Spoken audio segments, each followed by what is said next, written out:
আজকে বানিয়ে নিলাম কচুর শাক ইলিশ মাছের মাথা দিয়ে। তো ফার্স্টে কচুর শাকটাকে সিদ্ধ করে নিলাম, এরপরে মাথাগুলোকে নুন হলুদ মাখিয়ে নিয়েছিলাম, কড়াইতে সর্ষে তেল গরম করে খুব ভালো করে ভেজে নেব। আর এই সব রান্না সর্ষে তেল দিলে জানি রান্নার স্বাদ বেড়ে যায়। তারপরে সাদা জিরে, কোকোনাট মিল্ক পাউডার, পরিমাণ মতন কাঁচা লঙ্কার আদা একটা ফাইন পেস্ট বানিয়ে নেবো। ওই সর্ষে তেলের মধ্যে একটা শুকনো লঙ্কা সাদা জিরে ফোড়ন দিয়ে দেবো ওই বেটে রাখা মশলাটা।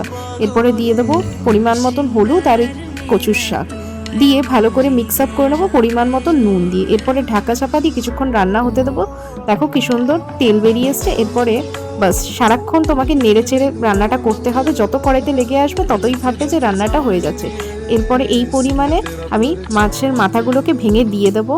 আর বুঝবে কি করে যে কচুর শাক তোমার রেডি হয়ে গেছে? যতক্ষণ তোমার নেড়ে নেড়ে হাত ব্যথা হয়ে যাবে ভাববে যে হয়ে গেছে। আর দিয়েছিলাম গুড়ের বাতাসা, তোমরা এর পরিবর্তে চিনিও অ্যাড করতে পারো। ভিডিওটা ভালো লাগলে লাইক শেয়ার সাবস্ক্রাইব করতে ভুলো না।